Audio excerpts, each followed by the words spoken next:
Hi, this is Dr. James Reade, chiropractic physician and certified functional medicine practitioner. We're going to go ahead and talk a little bit about fibromyalgia. This can be a very difficult and mysterious type of disease process or condition, and extremely frustrating, and it often takes a lot of time to go ahead and figure out if you do have fibromyalgia or not. And really, fibromyalgia is characterized by probably five different things. One is, chronic widespread pain in the body. And it doesn't have to be, certain specific spots, but throughout the body. The next thing would be increased pain sensitivity and to pressure. And usually people would respond to the pressure very abnormally. Okay, it's an over exaggerated response. The next thing would actually be fatigue. Most everybody that has fibromyalgia is well aware that they have a lot of fatigue problems. Also, what happens with this particular condition is that there are many, many sleep disturbances and insomnia. The last one of the five would be, cognitive impairments and also brain fog. So it's difficult to go ahead and gather your thoughts together and also have focus. It could also affect memory as well too. So it's a very interesting culmination of five different types of major types of symptoms, and it's crucial to go ahead and try to understand what the underlying cause is of some of these things. I also wanted to mention too, there are many other problems that are associated with fibromyalgia, and I'm going to name a few of them. We do have a lot more information listed in our newsletter, but a lot of people will have anxiety and depression when they have fibromyalgia. And the question is it due to the condition, or is the condition itself leading to anxiety and depression? And that's a great question, but they seem to be mingled together. A lot of times there are muscle spasms and problems with the muscle itself. Locally, people also experience weight gain. Many women will actually experience painful menstrual periods. A lot of people that have fibromyalgia also have irritable bowel syndrome. Also chronic fatigue syndrome that might be caused by Epstein-Barr virus and many other things. We find that a lot of people that have fibromyalgia also have temporomandibular joint or TMJ issues, restless leg syndrome, constipation, dizziness, and other digestive issues are often associated with this particular type of problem.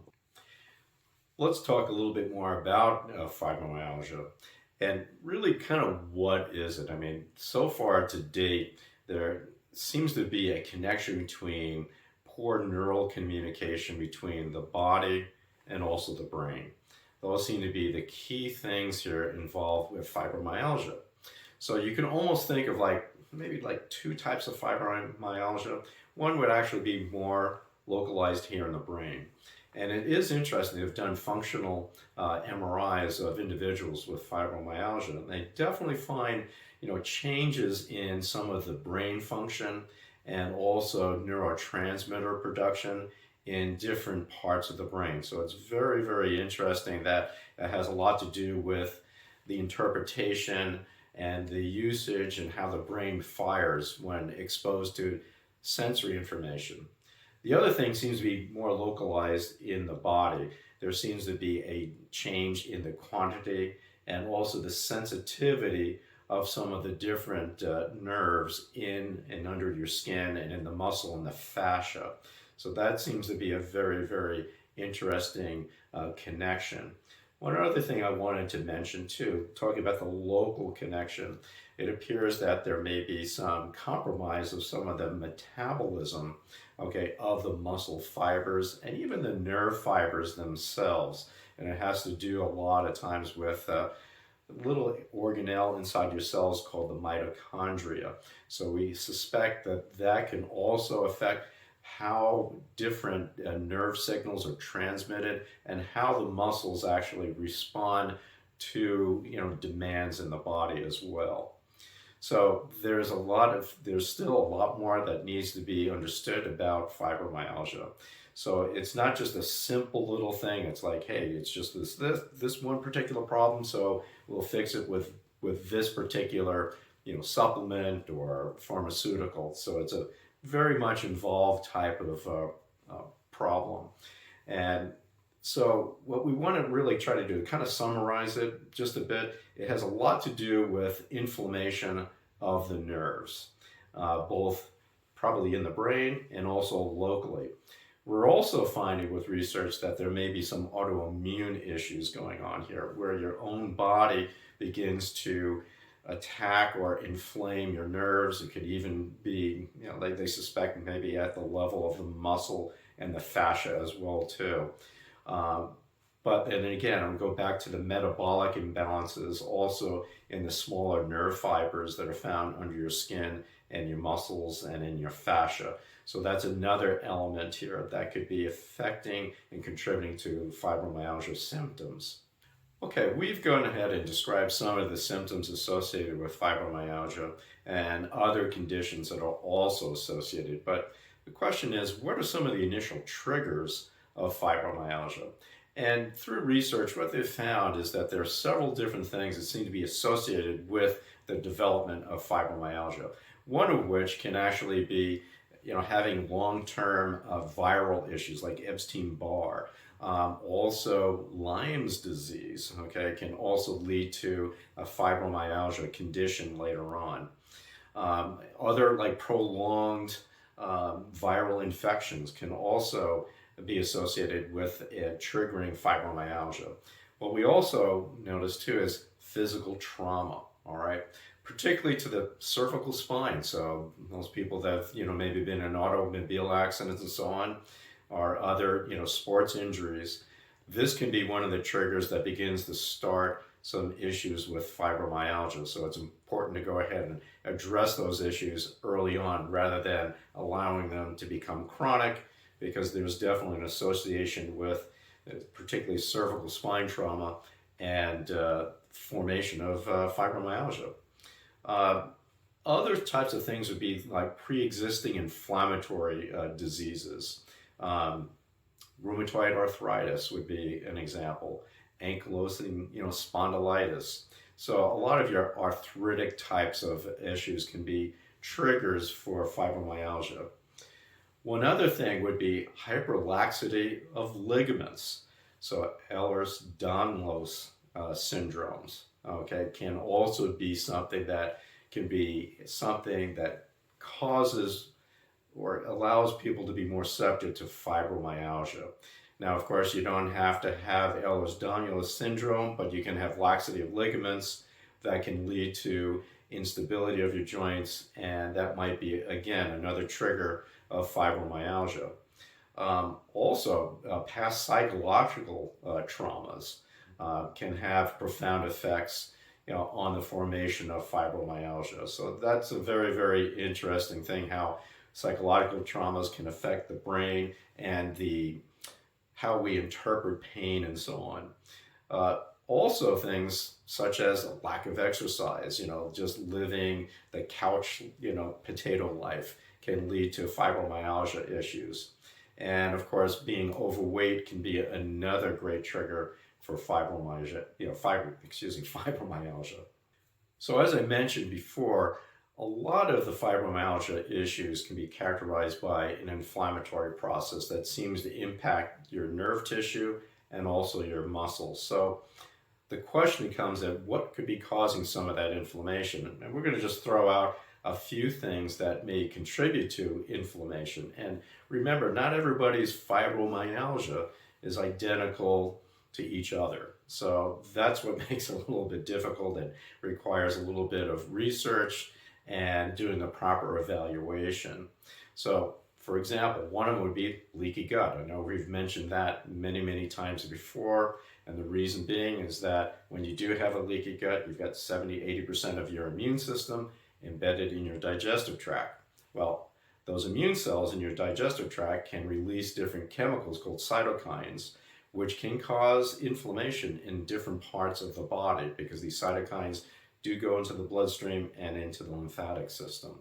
So very important thing, a lot of people overlook. So gluten intolerance, okay, can be a big problem as well too, and that could be tied into leaky gut. Another one would be microbiome imbalances. And of course, we have a newsletter all about the microbiome. And of course, there's a lot more research coming out about the gut and brain connections. Okay, very, very important. Another thing would be mycotoxins. And what are mycotoxins? These are actually compounds that are produced by molds and fungi, some of which could be in your sinuses, lungs, it could be in your gut. And you may be inhaling some of these things. They can cause a lot of problems and they can be very irritating. As a matter of fact, one of the mycotoxins is called acetaldehyde, and it is classified as a neurotoxin. Very interesting thing. You could have an overgrowth of bacteria that could produce lipopolysaccharides. That can be inflammatory. We have a newsletter on that. Of course, poor adrenal gland function, where you can have blood sugar fluctuations. It can affect hormone balance in your body, and also the delivery of glucose, to your cells. And an interesting note is that your nerve tissue, they rely exclusively on glucose in your bloodstream for energy. They can't use proteins or fats like other cells. So, balancing your blood sugar is extremely important. Of course, long-time stressors can be an issue. When you also have glutathione deficiencies, these can be another a big issue that affects inflammation. Also, if you have deficiency in different vitamins and minerals, this can also be a problem too, and it can affect the metabolism of your nerve and as well as, your muscles as well too. So there are many, many different things that can, relate to or be causation of inflammation in the body. One other things that I'll just mention real quickly could be heavy metal toxicity, especially mercury, because this can interfere with the metabolic function of your cells, or those little organelles we mentioned earlier called mitochondria, thyroid imbalances. So, and then you can also have some genetic defects in actually methylation. So many, many different things to consider, as I had mentioned here, and the list is probably not even complete at this particular point in time. Now, we want to quickly go ahead and take a look at what is typically done with somebody that has fibromyalgia. Usually the pharmaceutical approach is what is applied to most people with fibromyalgia. And there are probably three basic categories of medications that are usually applied to this particular condition. One would be antidepressants. Again, they're manipulating neurotransmitters, at the level of the brain primarily. We have many types of them. It's like Cymbalta, Elavil. You can use Flexeril as well too, and they all, manipulate some of these neurotransmitters. Another group would be anticonvulsants. So they actually modulate another neurotransmitter called GABA, and it's more of an inhibitory one. And some of these would be like gabapentin, for example. Lyrica, would be like another one that would be involved in manipulating, again, the neurotransmitters and would be considered anticonvulsants. The last would be opioids. And of course, there's a big problem with opioids because of their addictive nature.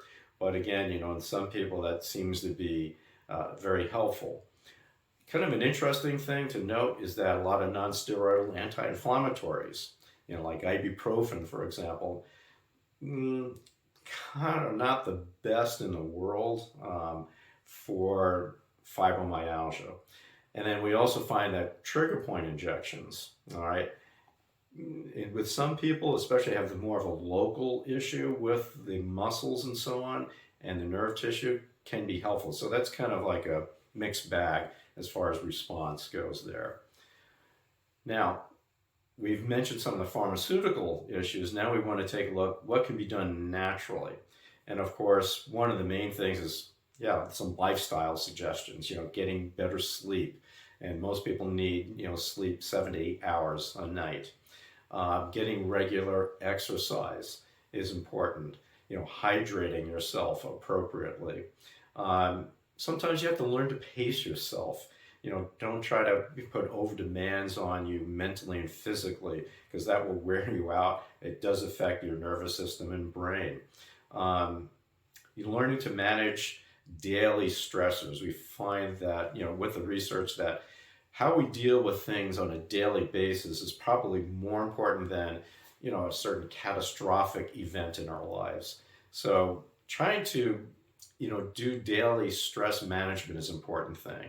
Yes, trying to do, relaxation types of responses, yoga, other types of things important, but I think it's also how we view and take a look at our stresses and how we deal with them. So sometimes mindfulness and doing other types of things, I think, would be, very important, such as, maybe cognitive behavioral therapy.